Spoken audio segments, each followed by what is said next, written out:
guys, John Rettinger with John4Lakers.com here. Some of you who follow me on Twitter may know that I am moving in 2 weeks to a new place about 2 miles away. But, of course, with moving comes packing and finding a whole bunch of old stuff. So, as I was unpacking and packing new boxes, I found some electronics gizmos back from early 2000s, some stuff when I was in college, and I graduated college in 2003, and even before then. So I thought it'd be cool to do a walkthrough of technology in John 4 Lakers past. So let me go ahead and walk you guys through some of the cool stuff I found. So the first thing I'm going to show you guys right here is my first digital camera. So first, look how big that case is. So before I take it out, guess what you think the megapixel is for my first digital camera. I think this was probably back in 2001. So tiny little LCD screen here. Right there, 1.3 megapixel. I remember Olympus Comedia. I remember having this thing and thinking it was so cool. I could take pictures digitally. It connected with USB, which was still kind of a new technology at the time. It had a zoom. I mean, it really was an impressive thing at the time, and I was just so happy and proud to have it. It was just so cool, and now my phone has a better camera than this thing, and just look how big it is. And this was a pocketable camera for the day. You opened it up, if I remember. Flash popped out right there. Put that back. You had to actually push the flash back in. Kind of cool. It came in this big case. I remember walking around with this case in my pocket because that was way too cool to put it on my belt. And it was huge. It's back in the day when pants were about 8 times as too big and super baggy. So pretty cool. My old digital camera. So the next thing, I'm a big cell phone guy, as you guys are coming to realize. Here's one of my old cell phones that I found when I was with Sprint. I was in college at the time. I believe I was a junior in college. So that puts this at 2002. And I remember begging to get this phone. It was a flip phone. It was so cool. I remember it had internet on it just so I could check sports scores. I mean, it was so advanced for its time. Even looking at it now, it still doesn't look super outdated. I guess it's really thick. If it was thinner, it would still just look like probably a cheap, free, pay-as-you-go cell phone. But it is really big. It was a nice phone. I remember it getting great reception. I was always very happy with Sprint. Had the pull-out antenna, which you don't really see anymore. Push that back in. But I remember it being just a very nice phone. See how big the battery was. And this is before any of the 3G stuff. See if it says how big the battery is.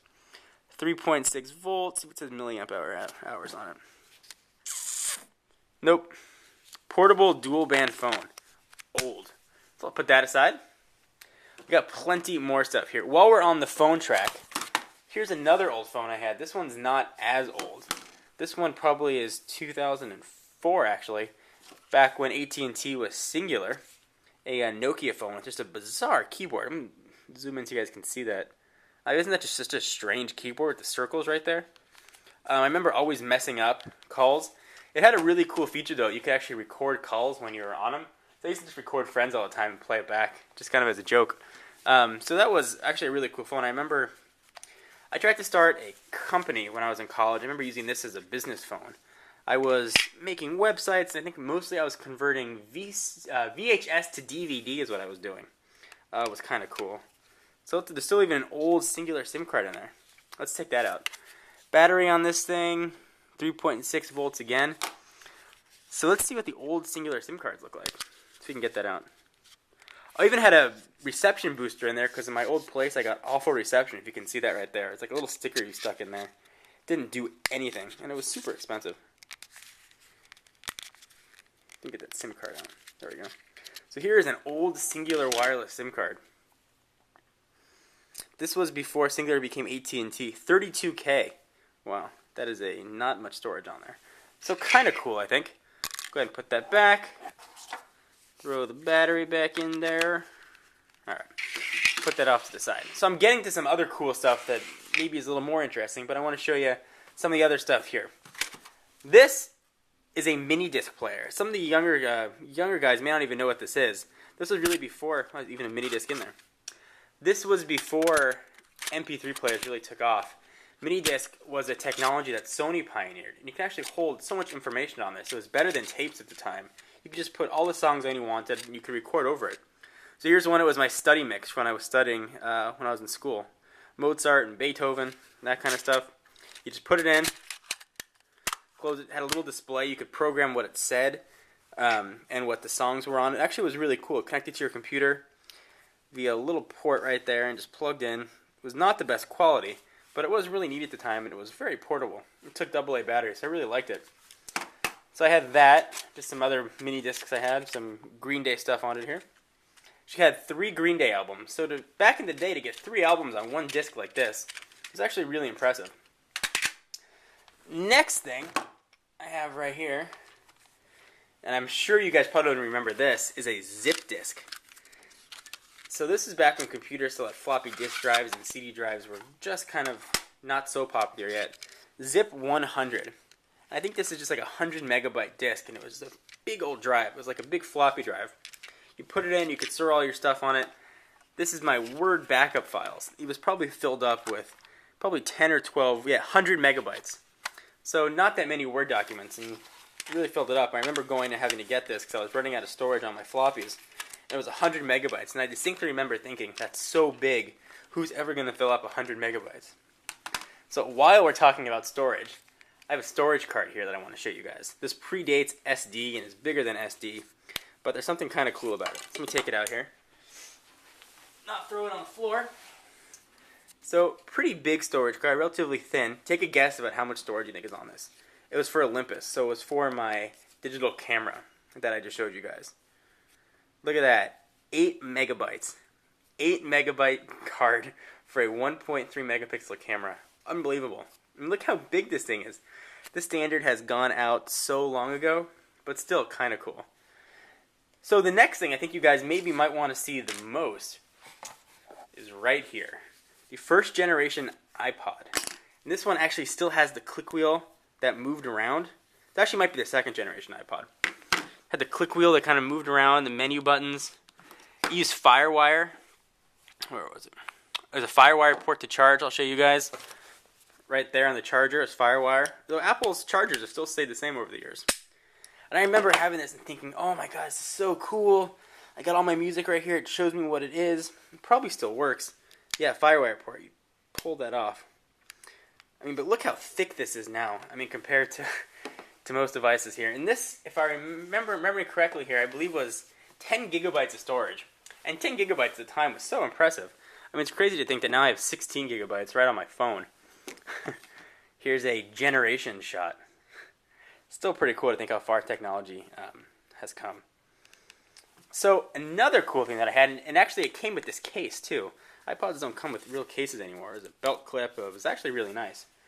So while I was cleaning up, I also found the original box that the iPod came in. So you could only get a Windows or a Mac iPod. There wasn't one for both. You had to actually request it, which was kind of strange. And they came in just these monster boxes. So I'm going to do a sort of unboxing. I don't know what's left in here. I haven't opened it up since I found it. So let's walk you guys through and show you what it looks like. Nothing on top. It's got 2 little boxes right there, so there's a break. There's a picture of the iPod, black and white with the Apple logo. And this was kind of just the beginning of Apple's resurgence. So the iPod in the case, and I don't think it came with a little clicker to control songs and volume. That may have been something that was added later, or you had to buy it separately. Showing the profile on the side, and they were showing that because they were so proud of how thin it was. And now, years later, you're like, that thing is huge. But at the time, it was still pretty cool. So iPod, Windows, 16 gigabytes. Let's see what we got in here. And I remember buying this from Best Buy when I was in college and just thinking, wow, how cool. I've got an iPod. I remember a way to keep all my music. Apple logo. Some specs, some features on the side here. Holds over 2,000 songs at near CD quality on a 10 gigabyte hard drive. At the time, that was just so incredible. Up to 10 hours of continuous playback. That's actually still really nice. Super portable at 6.5 ounces and only 0.72 inches thick. Plays MP3, WAV files, high resolution backlit display. Requires a PC with a FireWire port. I remember I had to buy an external FireWire card and plug it in. I don't know, includes an iPod remote, so it did come with a remote. Designed by Apple in California, assembled in Taiwan. Shows you how far things have come. Now everything is assembled in China. Alright, so let's see what we still have left in here. Open it up, Apple iPod. There are 2 boxes. Oh, there's still stuff in here. Wow, look at that. Still the original CDs. Well, I'm pretty meticulous about keeping things. I'm surprised I was back in the day. Original Apple CDs, warranty information, iPod at a glance. Let's see what iPod at a glance is. Turn it on. Turn it off. Light it up. Find out more. There's really not that much here. I guess it is truly at a glance. Go ahead and close that up. Let's see what else we got inside. So evidently I had another charger. So here's another Firewire iPod charger. Oh, what's in here? I don't know what was in there at the time, but maybe just a cover. The iPod came in this little bag, which is actually kind of cool. It's nice. I should probably maybe still use this for something. But that's what was in there. This was the important box with all the stuff. Let's see what's in the other one. This one that just says iPod. Wow. Headphones. Maybe the iPod was in here originally. Headphones and little soft things for the ears. These are the original iPod headphones. Let's see what these look like. Let's open them up. Because I'm curious.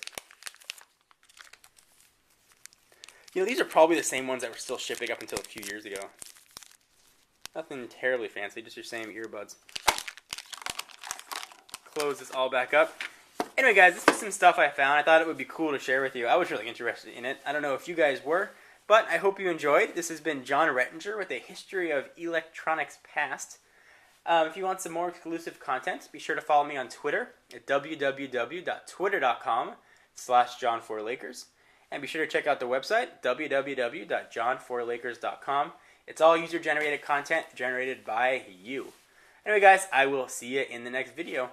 Bye.